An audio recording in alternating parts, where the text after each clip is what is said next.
किसान एकता जिंदाबाद, हिंदू मुस्लिम सिख ईसाई भाईचारा जिंदाबाद। अमेरिकी आंदोलन में एक नारा बहुत प्रसिद्ध हुआ। यह नारा था, प्रतिनिधित्व नहीं तो कर नहीं। ऐसा ही एक नारा किसान आंदोलन में चल रहा है। यह नारा है, जब तक कानून वापसी नहीं तब तक घर वापसी नहीं। अमेरिका के उस नारे ने अमेरिकी क्रांति करा दी थी, लेकिन दिल्ली में जमा किसान क्रांति नहीं चाहते। वह उस ख्याल से डरे हुए हैं जिसे भविष्य की क्रांति बताया जा रहा है। नमस्कार, मैं सिद्धार्थ सिंह और आप देख रहे हैं द भारत प्रेस। दिल्ली में चल रहा किसान आंदोलन कई तस्वीरें सामने रख रहा है। इनमें से कुछ में आप परेशान हो सकते हैं और कुछ से बहुत कुछ सीख सकते हैं।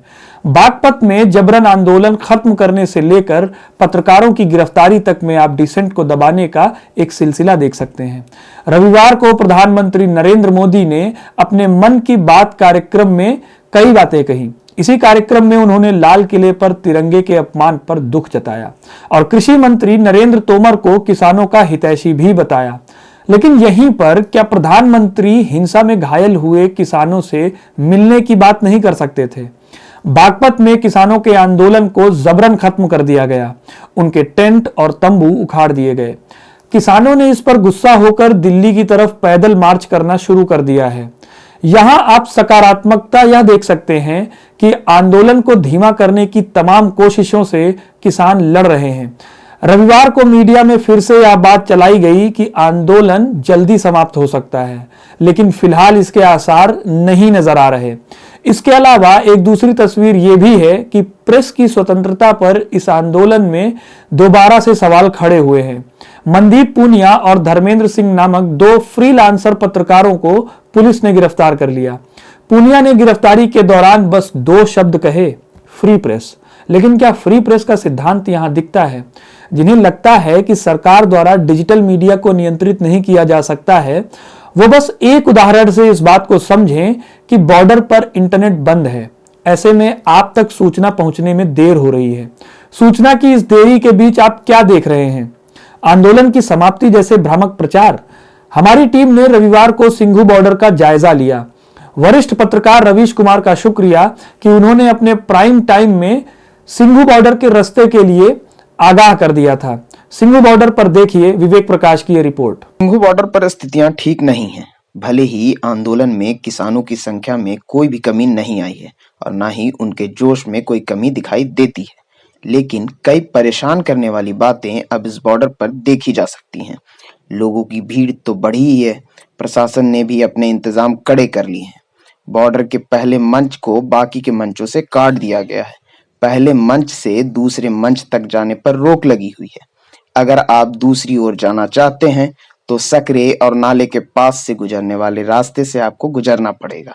आंदोलन में आए किसानों को इससे दिक्कत है और वह यह पूछ रहे हैं कि एक ही आंदोलन के दो मंचों को इस तरह से कैसे अलग किया जा सकता है। कुछ छोटे रास्तों को भी पुलिस ने बंद कर दिया है, जिससे लेकर किसानों और पुलिस के बीच बहस आमतौर पर देखी जा सकती है। आंदोलन में कब से हैं? मैं 2 महीना से हूँ और जब से जन्म लिया जब से किसान यूनियन में ही हूँ और पैदा मिट्टी में ही हूँ, पैदा में दफनाई जाएंगी। जो मेरे हाथों पर लाठियाँ चली हैं उसका हमारा अंतिम खाप विरोध कर रही है कि हमारी बहू बेटियों पर इन्होंने जो लाठी चार्ज करी है जवाब लिया जाएगा।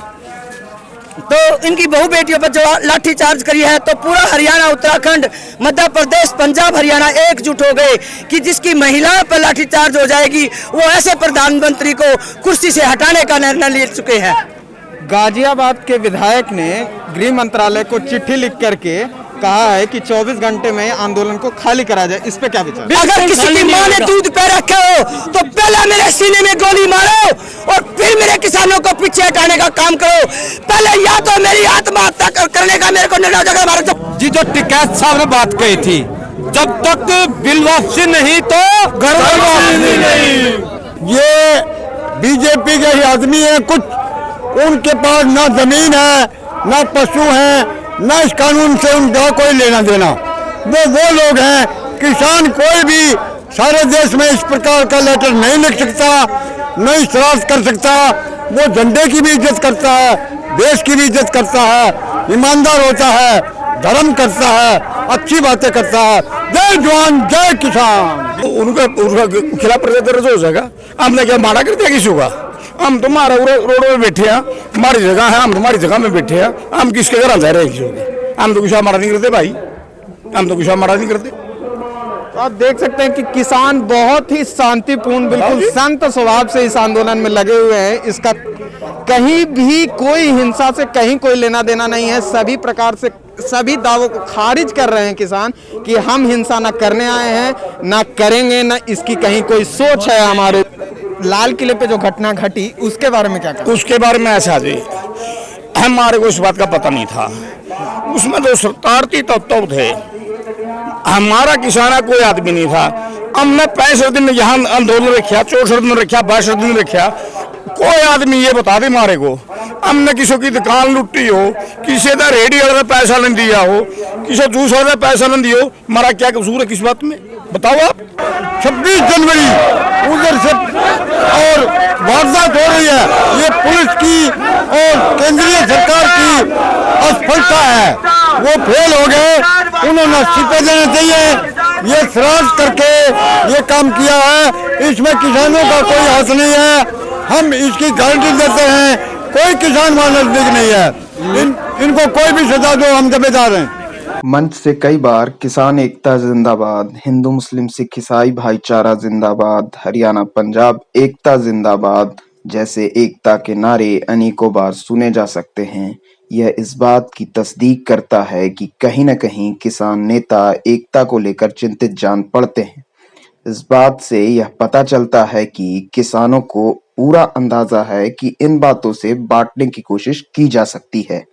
हमने किसान आंदोलन में एक जगह ऐसा भी देखा जहां ऊंचे टावर पर कई किसानों के पुतलों को लटकाया गया था, जिसे प्रतीकात्मक तौर पर किसान आत्महत्याओं की ओर इशारा करने का प्रयास करते हैं।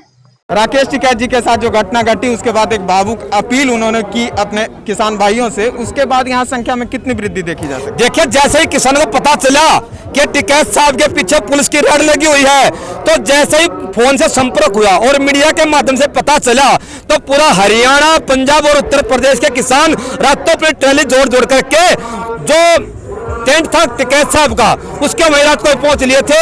और ये आंदोलन वापस नहीं हटेगा, हम टिकैत साहब के साथ हैं, हम अपनी जान दे देंगे, खून बहा देंगे, लेकिन वापस नहीं हटेंगे। जो भाई टिकैत के आंसू है, वही बहन रमेश शांतिल के आंसू है। मेरे भाई की इतनी दुर्दशा करी गई है, बीजेपी विधायकों ने आके तन से कपड़ा उतारा है। मैं मानती हूँ भाई को, उनका एक एक आंसू का हिसाब लेके श्रीमती रमेश शांतिल पूरे हरियाणा के साथ मैदान में कूद रही है 2 महीने से। मैं मर जाऊंगी लेकिन पीछे नहीं हटने दूंगी मेरे हरियाणा वालों को। अगर मेरे हरियाणा वाले पीछे हटे तो वो माई के लाल नहीं, वो एक माता, अन्नदाता भी माता है और मैं भी एक माता, जननी माता हूँ। जब भगत सिंह की माँ ने कहा था कि बेटे ऐसा लाल में फिर जड़ूं, मैं वही कहती हूँ, ऐसे देवर जेठ मेरे हैं जो ऐसे लाल में फिर जड़ूं, जो अपनी जवाब का ईंट का जवाब पत्थर से दे जानते हैं लेकिन वोटों की चोट से हराएंगे। यहाँ पे इंटरनेट को, आंदोलन को कुछ हद तक दबाने के लिए, एक भ्रामक प्रचार ना हो सके, सरकार का जो भी नजरिया हो उसको रोकने के लिए इंटरनेट की सुविधा को बंद कर दिया गया। इसके ऊपर क्या? इसके ऊपर मेरा एक ही रिक्वेस्ट है सरकार से भी, अब इस इंटरनेट को चालू किया जाए और हमारी ये जो लाइव है या हमारे आदमी आते हैं, प्रधानमंत्री ने सीधे वो करना चाहिए, इनको रोका नहीं जा। कई जगह सुरक्षा खामा खाई लगा रहे हैं जिससे कोई लेना देना नहीं हमारा, ना हम गलत काम करते, ना गलत सोचते, ना कुछ। मैं ये तीनों कानून वापस ले लो, इसमें कोई दिक्कत नहीं। ये 3 कानून है, MSP में मतलब कानून बना दो, हम उठ जाएंगे। मतलब हरियाणा, पंजाब, यूपी, राजस्थान और तक के पूरा हिंदुस्तान किसान और मजदूर एक हो चुका है।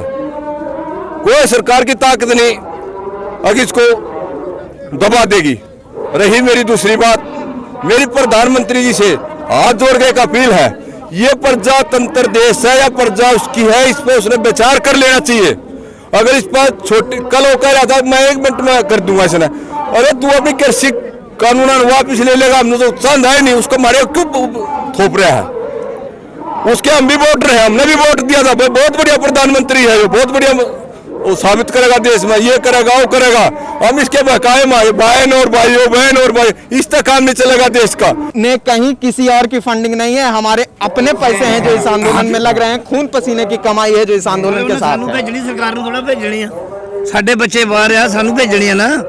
ਅਸੀਂ ਜਿੱਥੇ ਮਰਜ਼ੀ ਲਾਈਏ, ਲੰਗਰਾਂ ਤੇ ਲਾਈਏ, ਜਿੱਥੇ ਮਰਜ਼ੀ ਲਾਈਏ, ਇਹਨਾਂ ਨੂੰ ਥੋੜਾ ਦੇਣੇ ਜਰਾ ਪੈਸੇ, ਬੱਚੇ ਤੇ ਸਾਡੇ ਬਾਹਰ। एक बात सुनो भाई साहब, कल हम यहाँ बैठे थे, कल हमारा यहाँ प्रोग्राम था, ये परला करने गुंडे आए, हमारे पत्थर फेंकने में लग गए। परसों हमारे पे इन्हें रोड़ा फेंका, हमारा बंदा का बहुत चोट मारी, 3 बंदे चोट मारी। हमारे बीवी बच्चे बैठे थे, हमारे बीबी बच्चे नहीं बैठे, हम क्या दूसरे देश के हैं? हम आतंकवादी हैं? हम आतंकवादी हैं क्या? हम उर्ला करने बैठे हैं, परला करने बैठे हैं, क्या कसूर भाई? सुन ले मेरी बात, एक बात कहते, अब ये सरदार ये जाट, सरदार जाट कौन सा? हम तो भाई भाई सा, हम तो भाई भाई सा, भाई भाई हम तो।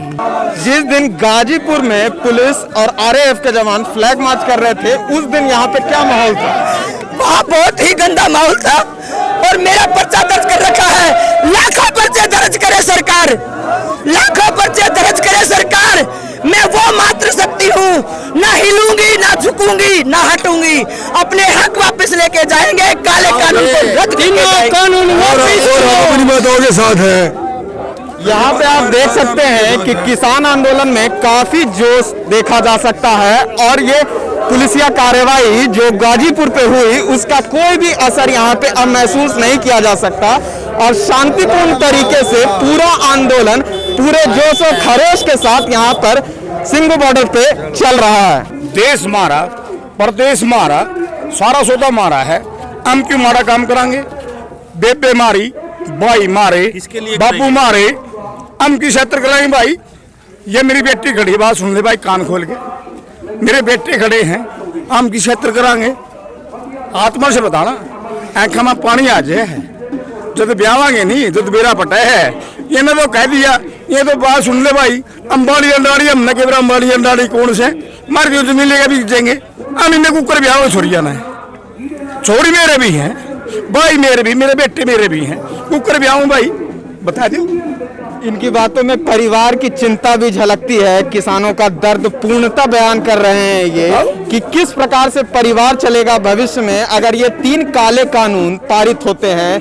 पारित तो हो गए हैं, अगर इन्हें अमल कर दिया जाता है पूर्णतः जो लिखा हुआ है, जिसी के खिलाफ ये आज आंदोलन में डटे हुए हैं और अपने घर वालों का हवाला देते हुए कह रहे हैं हम अपनी छोरियां कैसे भी आएंगे, हम अपने बच्चों को कैसे पढ़ाएंगे और पूरी परिवार कैसे चलेगा, इस बात की चिंता बहुत ही गंभीर है। किसान इस बात को चिंतित हैं और आंदोलन इसी बात का नतीजा है जो आप देख सकते हैं। आप इस रिपोर्ट को देखिए, सिंघू बॉर्डर के टेढ़े मेढ़े रास्तों से किसान अपने आंदोलन को बचाने की कोशिश कर रहे हैं, लेकिन क्या सचमुच किसानों के आंदोलन से किसानों की दुविधा दूर होगी? आप इन सबके बीच कहां हैं? कौन सी सूचनाएं आप तक किस माध्यम से पहुंच रही हैं? किसानों ने अपने खिलाफ चलाए गए कई प्रचारों को बखूबी ध्वस्त किया है। 2 फरवरी को होने वाली किसान सरकार वार्ता का क्या परिणाम होगा, यह देखने वाली बात होगी। तब तक हम यही कह सकते हैं कि व्हाट्सएप यूनिवर्सिटी के फॉरवर्डी सिलेबस को खुद से दूर रखें और सही सूचनाओं तक पहुंचने के लिए मेहनत कीजिए, क्योंकि बिना मेहनत की मिली सूचनाओं से आप कितने मजबूत होंगे इसकी कोई गारंटी नहीं है। किसान आंदोलन पर आप क्या सोचते हैं, हमें कमेंट करके बताइए। वीडियो को लाइक और शेयर करना ना भूलें। निष्पक्ष पत्रकारिता और अनेक तमाम ऐसे मुद्दों से जुड़े रहने के लिए द भारत प्रेस को सब्सक्राइब करना ना भूलें। धन्यवाद।